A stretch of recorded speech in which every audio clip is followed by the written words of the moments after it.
Good afternoon, everyone. Welcome back to Bareham Engines. It's a lovely Porsche day. Lovely weather out there.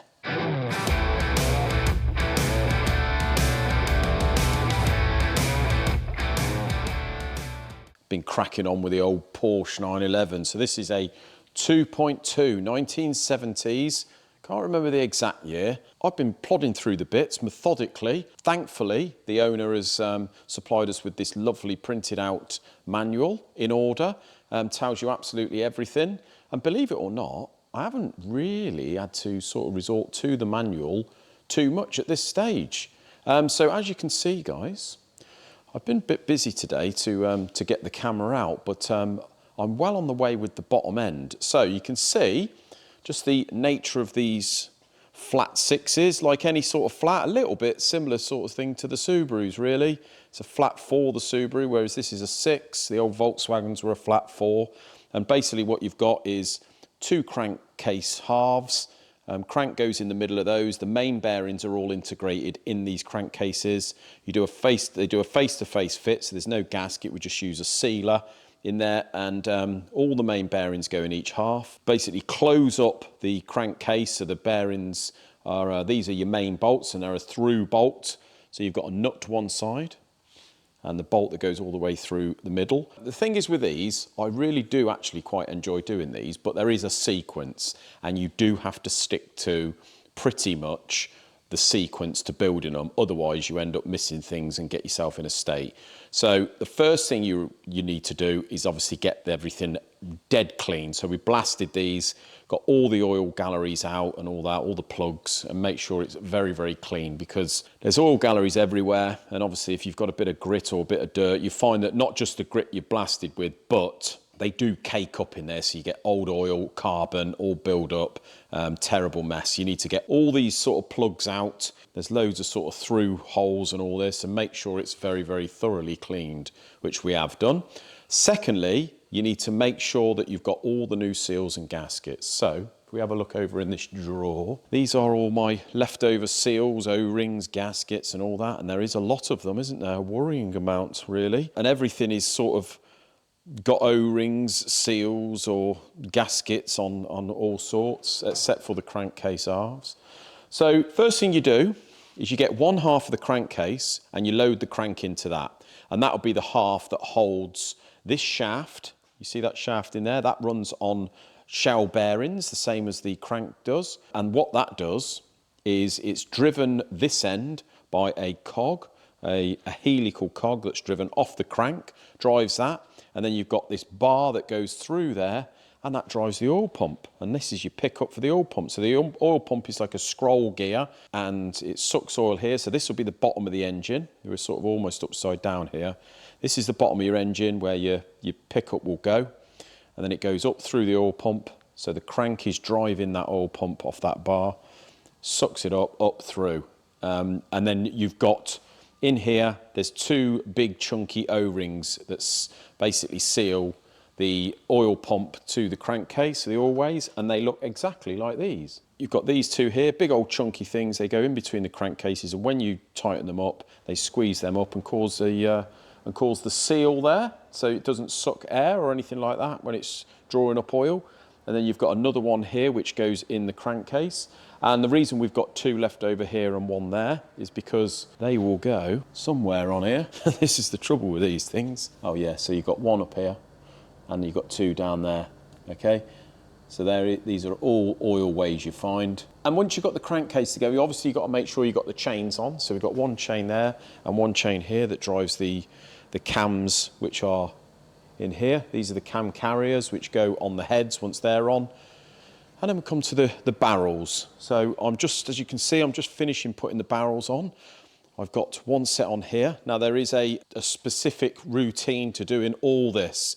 So before we put the crank into the crankcases and before we put the crankcases together, we firstly need to make sure that the rods are on the crank. And what we do is just nip those on there. Obviously, we've done the running clearance and that on these and on the mains before we've put it all together. And you can see that the nuts are on the top here. So they are towards the piston as opposed to being the other side. And the reason for that is because when everything's in, before you put the crankcases together, you make sure all the rods are through the holes, and the same the other side. Bit fiddly actually when you're doing it. And then you can torque it up from the top here before you put the barrels on. You can torque the nuts up for the big ends. So we've done all that. That is one sequence. Next thing is putting the barrels on. Now, a bit of a rigmarole with these because obviously we haven't put the pistons on the rods. So what we do, sort out the barrels, we put the pistons into the barrels with the rings on, obviously after gapping the rings, put them on as normal. So we use the ring clamp, feed them in from the top as you would a normal bore. And then we pull them through so that the pin hole, so the gudgeon pin hole is showing out the bottom of the barrels. You see I've got one loaded up here, look, with one of the pins in. You have to make sure that the pin is the right side of the piston that you want to put in.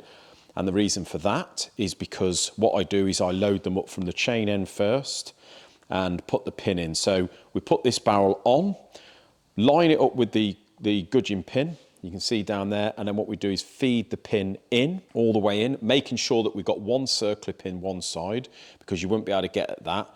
So we put the pin through, then we put the circlip in, and fortunately, Porsche in their wisdom have made two big, lovely big grooves there to lever that circlip in, because it's just a normal circlip. And then what you do is, with the O-ring on, which is the base gasket, this copper ring, you just basically push the barrel down in its home position, and that is all ready for the cylinder head to go on.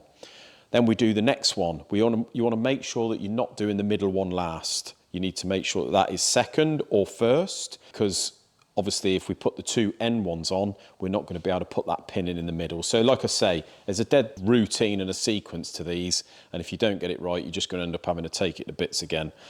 So we are at the stage, you can see all those three are on, look, all in their home position.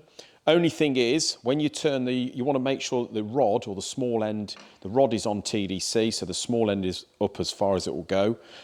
When you've put one in, and you need to turn the crankshaft to make sure that that rod comes up, what happens is, without the heads on, the barrels will all slide up and down. So you need to sort of turn the crank a little bit, and then push all the barrels in their home positions.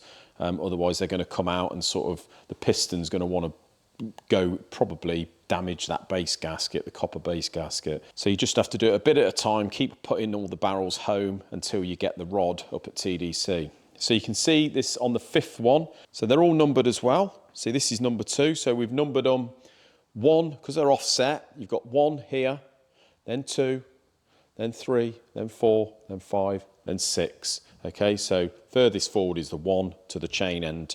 And you've got to make sure all the pistons are the right way up. So you've got valve cutouts there, look. This is the bottom of the engine where the exhaust will go. So you've got the smaller cutout, which is the exhaust, which goes towards the sump side, okay, up that way. So you do have to make sure they're all the right way round, and the right pistons, and also the com rods are all the right way round. Not an overly easy engine to do, guys. Just got to stick to the sequence. But if you do that, work methodically, it all sort of goes smoothly. And it's quite rewarding when you actually see the bottom end all put together like this. I'm just going to get this last barrel on, guys, and then we'll see what it entails putting the heads on. So the heads are here, look, they're all individual. So you haven't got sort of 2 heads, three a piece. You've got each individual head, so they have to go on a little bit like the barrels, but the hard work really is almost done. And when the engine's all done and dressed up, look, that's what it looks like. Very nice. Oh, bless her, look. She's very depressed today because I put her on a retractable clothesline, and she doesn't like that. But the trouble is, she keeps running off around the estate, and in a minute, I'm going to end up with a flatmate.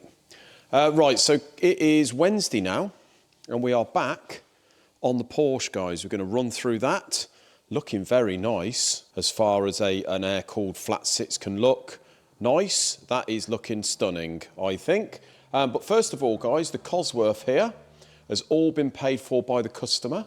And guess what? If we go outside here, look, there is the vehicle.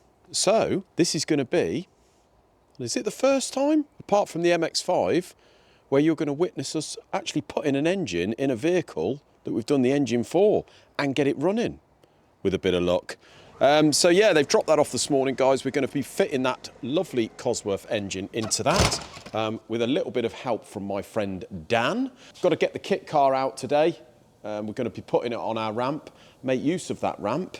And yeah, quite looking forward to that, guys. Get it fired up, hopefully hear it and give it a little test drive for you guys. But back onto the Porsche. So you can see I've got a bottom load of heads on. We've got all the barrels on, guys. Well, I've just put these two on, but I just thought I'd show you the barrel sitting on there. So these barrels sit in loosely with the copper base gasket on. If you didn't watch the last video, guess what?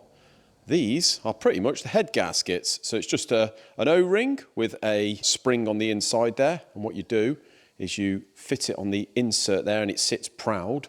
And when you bolt the head on, guys, here's one of the heads. They're all individual. Me washers fell out. Forgot they were in there because I had it on a minute ago, but I thought I'd better take it off to do a video. And you can see that recess on the inside there sits on that recess there, and obviously the gasket just collapses when you do or presses when you do your head nuts up to the correct torque, and acts as the head gasket. So next thing we do, obviously make sure that's nice and clean, put it on the correct way round. So we've got the exhaust valves to the bottom and they just go over the studs. Like so. And once they're all torqued down, in theory, all three of those should sit nice and level. So then what we do, we take our washers, we put our washers down the holes, and they sit over the studs. And then we've got our nuts. These are a bit of an odd looking nut. They've got the hex in the top, quite deep, about 1 inch tall. Put those on this socket on here, look. And it says in the manual, nip all the heads down, but do not torque them up as yet. So I'll put all those on.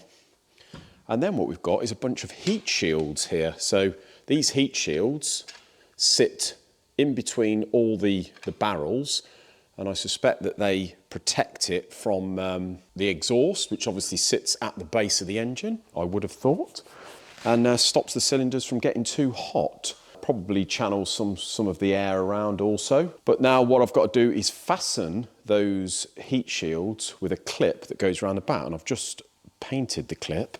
So I'll go and get those, make sure my paint's dry.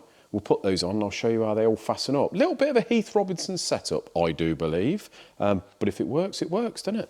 So guys, torquing down the cylinder heads, as far as the manual says, a little bit of a rigmarole, and it's like everything else on this, it's a specific procedure. So basically, when you put the heads on, you've got to leave the head nuts and washers loose, just sort of nip them up. Because there's 3 individual heads, you need them to be able to sort of level themselves up when you put the rocker post carrier in and the cam carrier. So what we've got to do is fit the camshaft in here. And what it actually says in the manual is before you torque up the head nuts, put this on with some sealer, tighten it all up so basically the heads bring themselves to the correct level to this, and then torque the cylinder head nuts up in a specific sequence, and as you're doing it, check the camshaft and make sure it still turns freely. If it doesn't, slacken them off and do them in another sequence until the cam turns freely, it says, which sounds like a little bit of a bodgy sort of setup, but we'll go with that because that's what the manual says.